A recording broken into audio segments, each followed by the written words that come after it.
भाई मेरी थाली के भोजन की चिंता में आप अपना खाना ठंडा मत कीजिए। अगर जंगल से वो शहर की तरफ चॉइस से खाने के लिए आ जाए, कभी संडे को, कभी 15 दिन में एक बार, तो फिर उसको क्यों रोकते हो? आप ये बताइए कि क्या मांसाहार से बचा जा सकता है? ये बात आपकी ठीक है कि भाई इंसान या तो वनस्पति खाएगा या फिर जीव खाएगा, पत्थर तो खाएगा नहीं। तो होटल में बैठकर किसी जानवर की हड्डी चबाता है, उसको हम सभ्य कैसे कहते हैं? उसको हम आधुनिक कैसे कहते हैं? हमने तो मांसाहार करके प्रकृति का संतुलन बना रखा। नमस्कार दोस्तों, आज का ये जो वीडियो है और इसका जो विषय है ये थोड़ा सा विवादास्पद है, लेकिन उतना ही जरूरी भी है। साथियों, इस पर लोगों ने बहुत बातें भी की हैं, अपने विचार भी दिए हैं और आपस में विचार भी किया है, और बहुत से आधारों को लेकर बातें हुई है, जिसमें आर्थिक आधार भी हो सकता है, धार्मिक आधार भी हो सकता है, बहुत से लोग परंपरा के आधार पर भी इस विषय पर बात करते हैं। लेकिन मैंने आज जिस आधार को लेकर बात की है वो अन्य आधारों से अलग है, कुछ नया है और कुछ खास है, क्योंकि विषय ही ऐसा है कि जो बाकी के जो आधार है इसमें व्यक्ति उलझ जाता है। इसलिए मैंने उन आधारों को आज नहीं उठाया है। जिन आधारों पर मैंने बात की वो आगे आप वीडियो में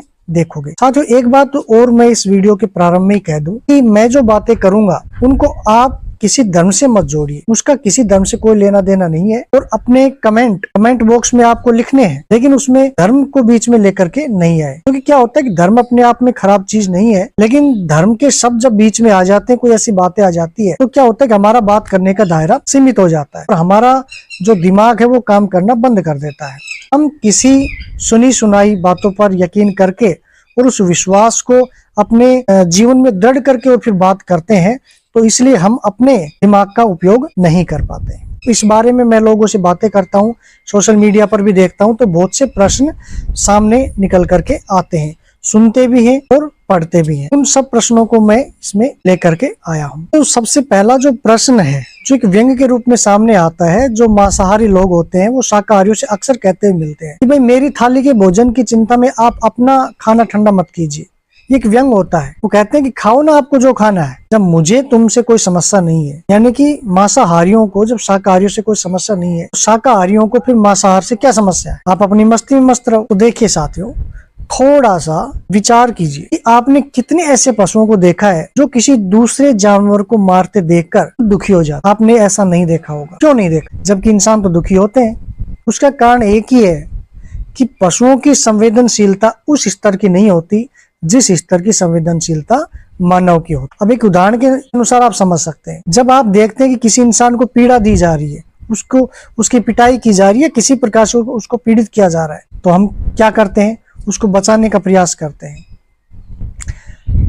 और बचाने का प्रयास नहीं भी कर पाते तो हम ये कहते जरूर हैं कि यार ये जो व्यक्ति इसको पीट रहा है ना, इसकी इंसानियत मर गई, इसकी मानवता मर गई, ये मानव नहीं है, ये इंसान नहीं, ये एक पत्थर है। तो आपने ऐसा क्यों किया?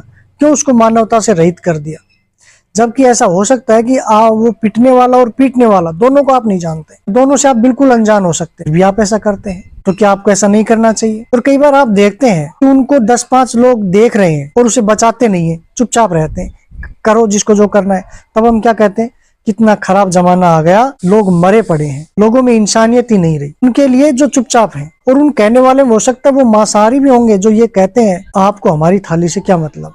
हम किसी पशु को खाते हैं मार के, जीव जंतु किसी को खाते हैं, आपको इससे क्या मतलब? आपको चुप रहना चाहिए। क्या यहाँ पर ये कहना ठीक है कि हम सब की अपनी चॉइस है? फिर ऐसा भी माना जाता है कि जब हम जंगलों में रहते थे उससे लेकर आज तक मानव मांस खाता रहा है, तो क्या उस समय लोग एक दूसरे को कहते होंगे कि तुम मांस मत खाओ, तुम्हें शाकाहारी होना चाहिए, ये कोई अच्छी चीज नहीं है मानवता के लिए? मेरे हिसाब से नहीं कहता होगा। तो नहीं कहता होगा, इसको ध्यान में रखने की जरूरत, क्योंकि वो जो समय था, उस समय हम पशु ही थे, हम में और उन पशुओं में कोई अंतर नहीं था। आज इतने वर्षों की हमारी पशुता से और मानवता की जो यात्रा है, संवेदनहीनता से संवेदनशीलता की जो यात्रा है, ये इतनी लंबी यात्रा करके हम जिस स्तर पर पहुंचे हैं, उस स्तर का ये परिणाम है कि हम किसी पीड़ित को देख करके और पीड़ित होते हैं। तब हमें इसकी नॉलेज नहीं थी, जिस प्रकार पशु में नहीं होती है, जिस प्रकार पशु ने वो चीजें नहीं सीखी है। आज जब हम इतना विकास करके यहाँ तक पहुंच गए हैं कि किसी विकलांग पर हंसना तक, किसी महिलाओं को घूर कर देखना तक भी प्रताड़ना की श्रेणी में आता है, और हमारा कानून उसे सजा दिलाता है, इसके लिए सजा निर्धारित है। और ऐसा कानून जिस देश में जितना मजबूत होता है, जितना फास्ट होता है, जितनी जल्दी सजा देता है, उसको हम उतना ही विकसित देश मानते हैं, उसको उतना हम मानव अधिकारों वाला देश माना जाता है। तो फिर इस संवेदनशीलता की यात्रा में, इस प्रगतिशीलता की यात्रा में बाकी जीव जंतु कहाँ छूटे? सोचने की बात, क्या हमें उनके साथ भी वैसा व्यवहार नहीं करना चाहिए? तो क्या जिनके मन में ऐसे भाव उठते हैं कि यार इसको नहीं किसी को खाना चाहिए, वो अगर कहता है तो क्या ये उसकी गलती है?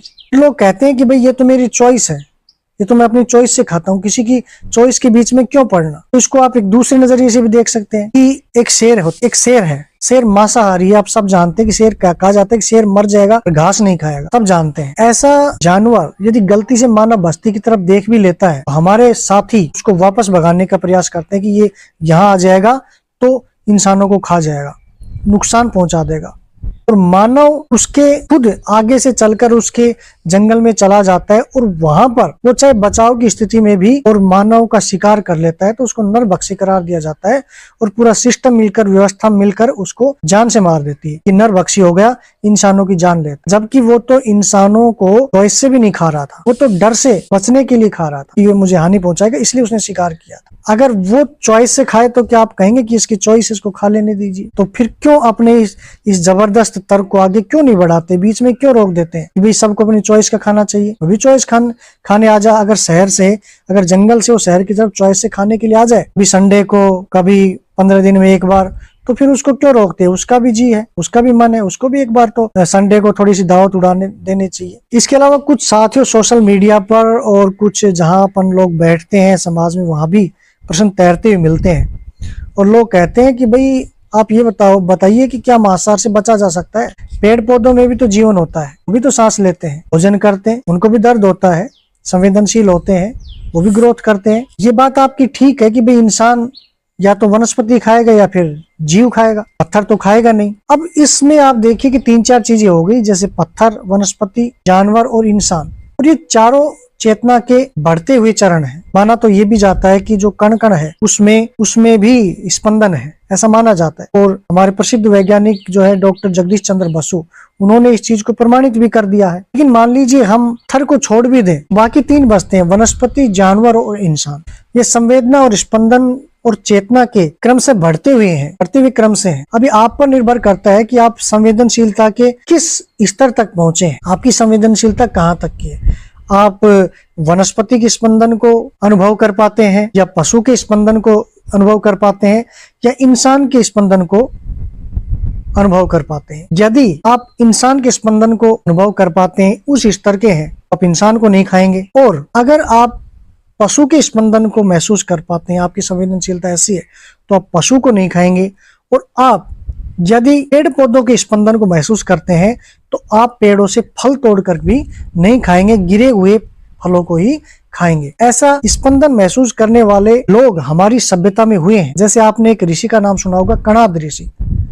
कणाद ऋषि उस स्पंदन, उस संवेदनशीलता तक पहुंचे थे। कणाद का असली नाम कणाद नहीं था, उसका नाम कुछ और था, लेकिन माना जाता है कि वो पेड़ों से फल तोड़कर नहीं खाते थे, फसलों को काटकर नहीं खाते थे, बल्कि फसल जब पक जाती थी, पेड़ पौधे जब पक जाते थे और वो फल जब नीचे गिर जाते थे, उसको उठा करके वो खाया करते। ऐसे हुए कणाद ऋषि। हम पर निर्भर करता है हम कितने संवेदनशील हैं। हम ये नहीं कह सकते कि हम संवेदनशील हैं, हम बड़े प्रेम से भरे हुए हैं, हम सबके बारे में सोचते हैं, हम पूरी सृष्टि के बारे में सोचते हैं, लेकिन हम चॉइस से मांस खाएंगे, ये नहीं कह सकते आप ये कह सकते कि हाँ मेरी संवेदनशीलता इस स्तर की है। एक बात और सुनने को मिलती है कि भाई ये कोई बड़ी नई बात नहीं है। इंसान जब जंगल में रहता था या प्राकृतिक रूप से वो मांसाहारी है, मांस खाता था, इसलिए देखो उसके जो 2 दांत होते हैं बड़े वाले, जिन्हें कैनाइन कहा जाता है, वो मांस को उखाड़ने फाड़ने के लिए है, खाने के लिए है। तो अब कौन सी नई बात निकल करके आ गई? ये प्राकृतिक रूप में ही रहना चाहिए।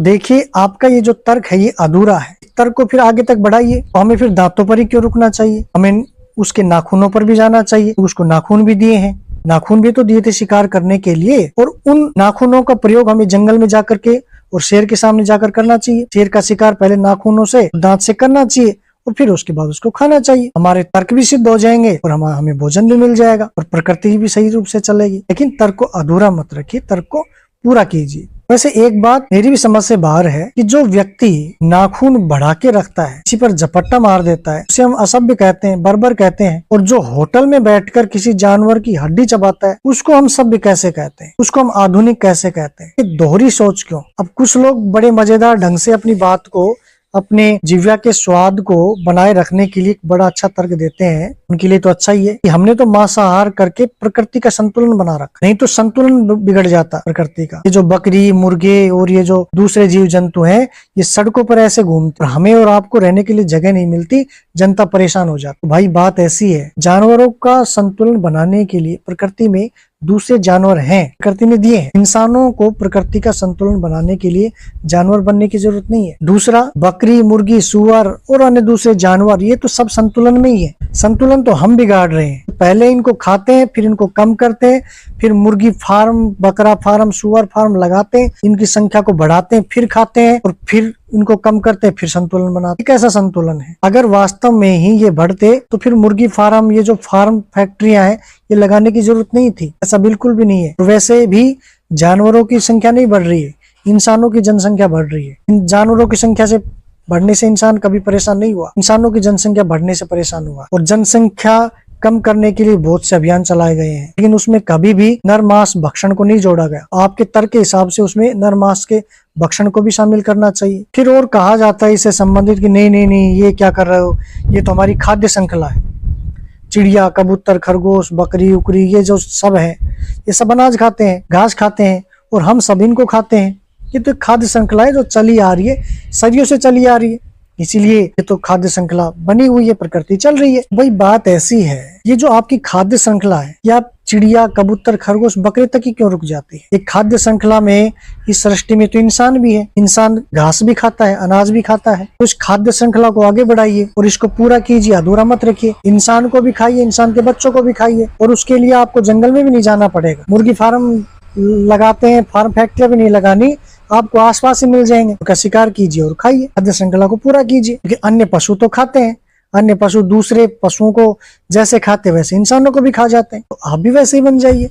फिर ये आधी अधूरी खाद्य श्रृंखला क्यों? फिर एक बात और लोग कहते हैं कि यदि जो सांप, शेर, भेड़िए, बिच्छू आदि, ये सब, इनको सब हम सब मारते हैं, इनको मारना बुरा नहीं है, इनको मार दिया जाता है, तो फिर मांसाहार करने में क्या समस्या है? तो देखिए साथियों, जियो और जीने दो, ये शब्द आपने सुने होंगे, इसको थोड़ा सा आप समझने का प्रयास कीजिए। केवल बह मत जाइए किसी जीव्या के स्वाद में। देखिए, जब कोई पशु आक्रमण करता है तो उसकी रक्षा, उससे रक्षा करने के लिए उसे जब मारते तो आत्मरक्षा कहलाता है। वो चीज एक नहीं है। ऐसी स्थिति में तो हम इंसानों को भी, यदि कोई इंसान मारता है तो वो भी उचित माना जाता है, क्योंकि ये चीज आत्मरक्षा की भावना से होती है, हत्या का प्रयास नहीं होता। लेकिन केवल अपने शौक और स्वाद के लिए किसी पशु को मारना, उसकी हत्या करना अपराध है, और हर धर्म में इसका निषेध भी किया गया है। और कानून की दृष्टि से भी किसी को जानबूझकर मारना अपराध कहलाता है। आत्मरक्षा करने के प्रयत्न में हमलावर की हत्या हो जाने से वैसा अपराध नहीं माना जाता। अगर कोई जानबूझकर किसी की हत्या करता है तो कोर्ट भी उसको सजा देता है, लेकिन आत्मरक्षा में जब कोई व्यक्ति किसी को मारता है तो कोर्ट भी उसे सजा नहीं देता। फिर कुछ लोग सेहत से जुड़े हुए तर्क भी देते हैं, और बहुत सा ये प्रश्न आपको सोशल मीडिया पे और आसपास की चर्चाओं में मिल जाएगा कि जो मांस होता है वो ज्यादा शक्ति वाला, ज्यादा ताकतवर आहार नहीं है, उसमें ताकत होती है। तो देखिए दोस्तों, अगर आप थोड़ा सा भी पढ़ने का प्रयास करेंगे तो आप पाओगे कि शाकाहार में जो दालें हैं, जिसमें भी विशेषकर सोयाबीन है, मेवे हैं, मूंगफली है, इन सब में मांस और अंडों से ज्यादा प्रोटीन होता है। लेकिन हमें आकर्षित किसी दूसरी तरफ किया गया है व्यावसायिकता के कारण। हमारे शरीर को जितनी प्रोटीन की जरूरत होती है, उससे कहीं ज्यादा प्रोटीन आपको शाकाहारी भोजन से बड़ी आसानी से मिल सकता है। दूसरे विटामिन तत्व भी मिल सकते हैं। और इसके अलावा शाकाहारी भोजन में शरीर के विकास और उसको स्वस्थ रखने के लिए जितने जरूरी विटामिन, खनिज, लवण इत्यादि चाहिए, सब हमको शाकाहार से मिल जाएंगे। और बहुत से ऐसे होते हैं जो आपको मांसाहार में नहीं मिलेंगे। वास्तव में आप देखोगे तो मांस खाने से शरीर में बल पैदा नहीं होता, बल्कि एक प्रकार की उत्तेजना पैदा होती है। जिस उत्तेजना से हम बचते हैं, जिस हिंसा से बचकर हम पशुता से मानवता की ओर आए हैं, वो पशु के मांस में होता है। और स्वास्थ्य की दृष्टि से भी देखें तो मांस खाने से शरीर में नाइट्रोजन की मात्रा बढ़ जाती है, जिससे यूरिक एसिड हो, ल्यूकोमिन हो, क्रिएटिनिन हो, ये सब पदार्थ होते हैं वो शरीर में बढ़ जाते हैं। और शरीर इनको बाहर निकालने का प्रयास करता है, और उसमें बहुत सी जो शक्ति है वो हमारे शरीर की क्षीण हो जाती है। जिससे शरीर वास्तव में कमजोर होता है। अब इससे जुड़ा हुआ एक प्रश्न और लोग करते हैं कि कुछ विटामिन ऐसे भी होते हैं जो केवल मांसाहार करके प्राप्त किया कर सकते हैं, शाकाहार में होते ही नहीं। तो देखिए, फिर मैंने वही बात कही कि अपने तर्क को अधूरा क्यों छोड़। तो फिर आप देखोगे तो कुछ विटामिन ऐसे भी तो होते हैं जो केवल शाकाहार में ही पाए जाते हैं, मांसाहार में नहीं। फिर हमें वो क्यों चीज नहीं दिखती। और अगर आप थोड़ा सा रिसर्च करोगे, थोड़ा सा पढ़ोगे, समझोगे, तो कुछ विटामिन ऐसे भी होते हैं जो डायरेक्ट हमें मानव शरीर से ही मिलते हैं। फिर मानव की तरफ हम क्यों नहीं बढ़ते, इंसान और इंसान के बच्चों को हम क्यों नहीं खाते हैं, उनमें भी बहुत से विटामिन आपको सस्ते मिलेंगे। तो क्या पशु को हम केवल इसलिए मार दें कि वो कोर्ट नहीं जा सकते, वो बेचारे हैं, कमजोर हैं? कि हमारी कौन सी महानता है, कौन सी हमारा बलशाली है, हम कौन से बलशाली हुए जो कमजोर का शिकार करते हैं। एक और साथियों, हमारे जो नए नए प्रगतिवादी साथी जो प्रश्न करते हैं और वो कहते हैं कि यूरोप की मांसाहारी जातियां तो हमसे ज्यादा सभ्य हैं, विद्वान हैं, शक्तिशाली हैं, विकसित है, तो फिर वो तो मांसाहार करते हैं। तो देखिए साथियों, उनकी शक्ति, उनकी सभ्यता, उनका विकास केवल मांसाहार के कारण नहीं है, बल्कि दूसरे अन्य गुण हैं, जैसे उनका अनुशासन, उनका लगन, उनका सहयोग, उनको काम करने की दृढ़ इच्छा, ये सब कारण है। अगर केवल उनका मांसाहार करना, मांस खाना ही उनके विकास का कारण होता तो बहुत सी ऐसी जनजातियां हैं जो जंगल में रहती हैं और हमेशा मांस खाती है, वो तो इतनी पिछड़ी हुई है कि वो बिल्कुल निम्न स्तर का जीवन जी रही है। तो फिर वो क्यों विकसित नहीं हुई। और जब यूरोप पर ही आप ध्यान दे रहे हो तो ढंग से पूरा ध्यान दीजिए। यूरोप में तो बहुत से देश ऐसे हैं, बहुत से लोग ऐसे हैं जो अब मांसाहार के विरोध में और शाकाहार के पक्ष में आंदोलन चला रहे हैं कि शाकाहार हमारे लिए ज्यादा बेहतर है। तो दोस्तों, कुल मिलाकर बात यह है कि आज हमने जो बातें की उसमें एक तो बात यह है कि हम जो भी तर्क करें उस तर्क को अधूरा ना छोड़ें। केवल हमारे स्वाद के लिए, हमारी जीविका के लिए या हमारी मान्यता के लिए हम कोई तर्क को ले तो लेते हैं, लेकिन तर्क को बीच में ही छोड़ देते हैं। उस तर्क को बीच में नहीं छोड़ना। तर्क तभी सही माना जाता है जब उसको पूरा लेकर जाते हैं। तो तर्क या तो पकड़े नहीं, और पकड़े तो उसको आगे तक लेके जाए। दूसरा दोस्तों, इस वीडियो के अंत में मैं केवल यही कहना चाहता हूं कि आज हमने जो बातें की उसमें जो मैंने शुरू में भी कहा था आपको, केवल इंसानियत को आधार बनाया गया कि हम सबके धर्म अलग अलग हो सकते हैं, हमारी जातियां अलग अलग हो सकती है, हमारी नस्ल अलग अलग हो सकती है, लेकिन एक चीज हमारे अंदर है जो हमको अन्य पशुओं से अलग करती है और हमको एक करके रखती है, वो है मानव। यही एक ऐसी कॉमन चीज है जिससे हम सब जुड़े हुए हैं। एक ही ऐसी चीज है जो हम सब में कॉमन है और वो है मानव। दोस्तों, मानवता ही हमें पशुता से अलग करती है। हजारों वर्षों की पशुता की तरफ से मानवता की तरफ बढ़ने की हमारी जो यात्रा है उसमें मांसाहार एक बाधा है, एक अवगुण है। जैसे जब हम जंगल में रहते थे तब हम में कितने अवगुण थे, उन सब अवगुणों को दूर करते करते करते हम यहाँ तक पहुंचे हैं और पशु की श्रेणी से हम अलग इंसान बने हैं।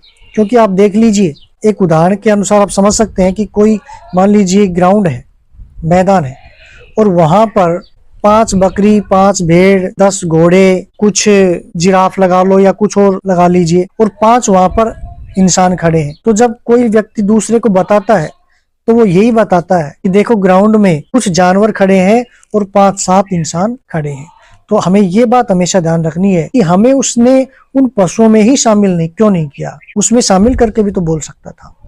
तो वो जो ऐसी जो चीजें हैं उसको हमें ध्यान रखना चाहिए। ये ऐसी चीजें हैं जो हमको उनसे अलग करती हैं। तो दोस्तों, हजारों वर्षों की पशुता तरफ से मानवता की तरफ बढ़ने की हमारी यात्रा में मांसाहार एक बाधा है, एक अवगुण है। जैसे जब हम जंगल में रहते थे तब हम में कितने अवगुण थे, कितनी समस्याएं थी, उन सब अवगुणों को हम दूर करते करते और आज हम यहाँ तक पहुंचे हैं, संवेदनशीलता के इस स्तर तक। और आज तो क्यों न हम इस अवगुण को भी, इस बाधा को भी, इस असभ्यता को भी हम दूर कर देते हैं। दोस्तों, आखिर में इस वीडियो से आप सहमत और असहमत दोनों हो सकते हैं, लेकिन आपकी सहमति और असहमति दोनों हमारे लिए महत्वपूर्ण है। आप कमेंट बॉक्स में अपने विचार अवश्य प्रकट करें। आपका स्वागत है।